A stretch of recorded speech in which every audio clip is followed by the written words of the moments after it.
Don't give up on me, still my one and only. Don't give up on me. Okay, we're here with Lucas and Steve, and we're back with Armin, and they just played back to back actually. So tell me, how did you guys meet? Well, we already knew each other from saying hey at a couple of gigs, and of course I knew their music first and foremost. And I was really always impressed by their work as a DJ and by their tracks. They have some really great tracks out. And I started working with them. It's an idea from somebody in the office who said, why not work with them one more time? So which track? And then we started to think a little bit, because I'm always writing songs. And then I said a really, really rough idea to them, and I got something back, and I was really blown away.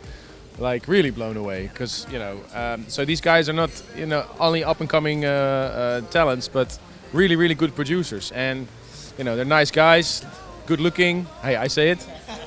And I think in a few years these guys have everything to become the next big thing, I think. And it was a pleasure to work with them. Well, that's awesome. Coming from somebody who just won 2 Legend Awards, that says a lot about you guys. So tell me, how would you guys describe each other? We're going to start off with you guys describing Armin. It's Armin is, I think, the most hardworking guy that we ever met. He's on top of everything when we finish a track or send over the parts.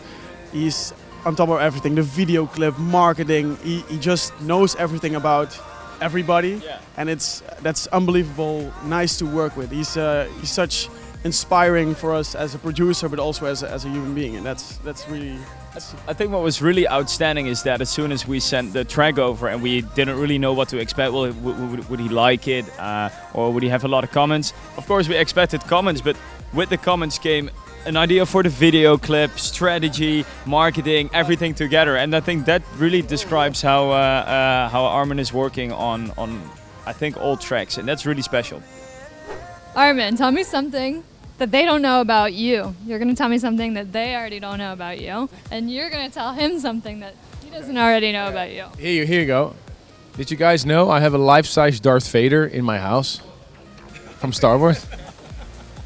It's a true story. No, it's a statue. I bought it for a lot of money.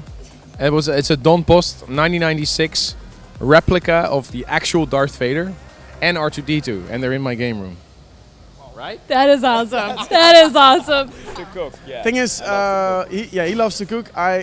When I'm home in Amsterdam, I actually always order food. Always, like every day. Yeah, he really does. Yeah, I never cook, or I just order like 7 days a week. What do you guys both order after a set? It depends if it's available. I love sushi after the set. Sushi. Each and every time. Oh yeah, big fan. Just a hamburger from Five Guys. You know Five Guys? You know Five Guys? That's so good. Yeah. Now all I want is a hamburger from Five Guys. They usually bring out the pizza and burgers. It's not good. It's not good, guys. Not good. Makes you fat. It's bad for you. It's bad health. But after, if you had a few drinks and if you had a good party, and I love my crew. We always hang out and maybe watch a silly movie or something after a gig, and because I can't sleep after a set. Sometimes all the adrenaline is still in my body. So I love then hanging out and ordering some junk food. But mostly when I'm on tour, I really try to. Recently I've really been into Pokeballs. You know Pokeballs? Like salmon or tuna. I love Pokeballs, and I'm 42, so I have to really watch my belly. One question for Armin: how do you stay healthy during touring? Because it's difficult, right? You have to have a lot of discipline. I always bring my running shoes, and I try to go jogging at least every other day. But it's sometimes you're really tired and you don't want to go, and it's boring and lonely. But for me, it's also a great way to listen to new music. So that's how I actually listen to a lot of your tracks, because I'm always interested to hear other music. So every time when I work out, I listen to New Music Friday or 1001 track list, with all the new tracks. Because I love to hear new music all the time. So I listen to everything, all the big guys, all the upcoming new tracks, because I want to listen. You have a couple of really great playlists online that I listen when I go running. How long do you listen to a new track before you're like, this is gonna be a hit? Well, you know, to be honest, I'm a human being, and often it takes me a long time to hear if something is really a good track. You know, but with them I didn't have that. But with some tracks on the radio, you're like, I don't feel this, and then you hear it like 4 or 5 times, and then it becomes an earworm. Like, yeah, then sometimes you have to get used to a track, and for me it's the same. That's actually why I'm so glad I have a radio show every week, because the fans, they help me. Like, sometimes I'm not really sure about a track, and then I play it, and then the response is huge. So it also opens my ears sometimes, because, you know, I'm just a human being, and if you get sent 1,000 promos, you can only realistically listen to maybe 50, if that, maximum, because otherwise you go crazy. So you guys just released a track. Tell me about it. Who wants to start? Who wants to start? Well, let me start, because the idea came from a writing session with Josh Gumby and Afshin in LA. I wasn't really looking forward to a follow-up for Sunny Days, because I worked with Josh Gumby before. Because I believe that it's really difficult always to make follow-ups. So I was a bit skeptical about it, but we wrote a really rough first version of Don't Give Up On Me, because I had a lyrical idea.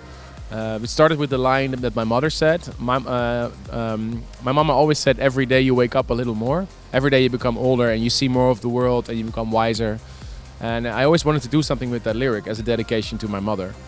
So yeah, we started writing with Josh and with Afshin, and I had a demo, but I was like, you know, I can't finish this on my own, because then I'm trying to copy the success of Sunny Days. And it's such a important track for me. And I was a little bit lost, because I was like, I like the song, but... And then my manager suggested, why don't you do it as a collaboration with somebody? I'm like, yeah, that's probably a good idea.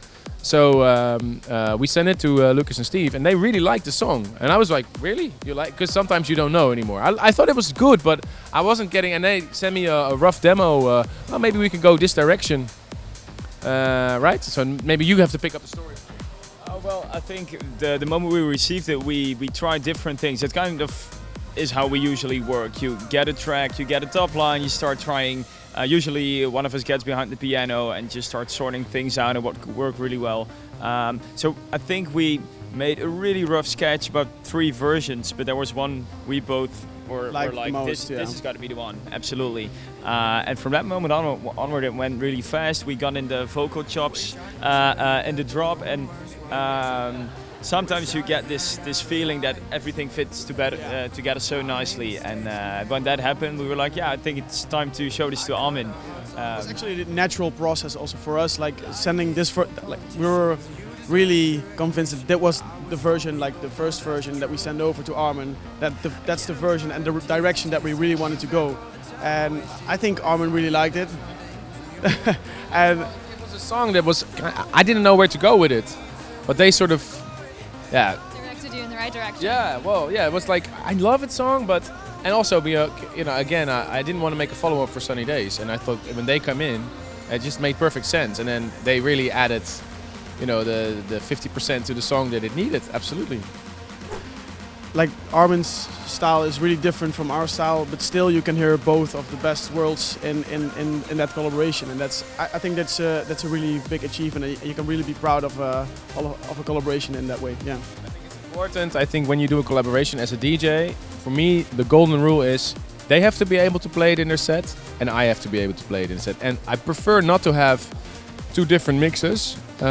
We did this time just because we were both excited about it, but it's not that I'm going to play only the trance mix and they're only going to play the club mix.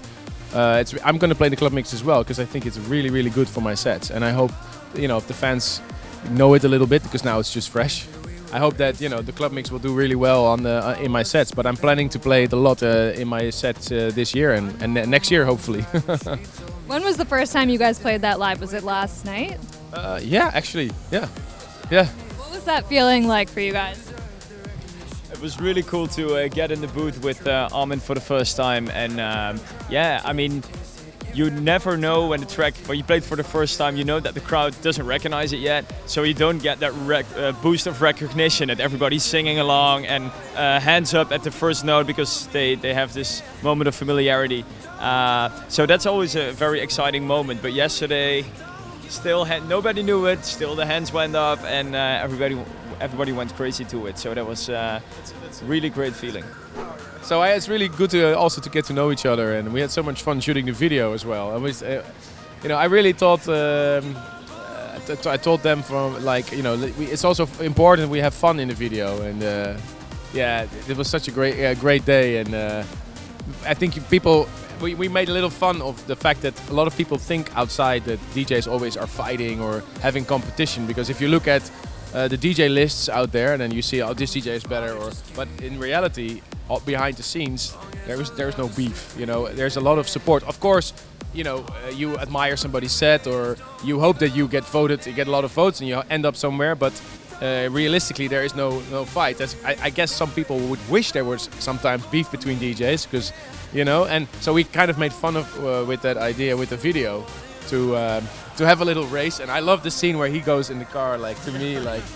Because it's like it's like, people have to see it as an irony of playing with that feeling that there's beef, but in reality, like I said, whether it's Martin Garrix or Afrojack or name any Dutch DJ, and usually I have no beef with any. Actually, they were all helping each other, sending each other track. Like Nicky Romero, for example.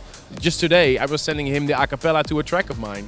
Because he was like, can I please have it? And of course, you share it. And if there's anything I can do to help another guy, and the same thing goes back, because they also send tracks to me. And it's behind the scenes, you guys don't know it, but behind the scenes, it's really good atmosphere. And that really makes me proud to be Dutch, because I really hope that this atmosphere will stay for a long time, because it's really important. Because I guess this is also one of the secrets why the Dutch DJs are so popular, because they're really supporting each other. It's not like talking down. I think that's definitely the key to success, is sticking together and supporting one another.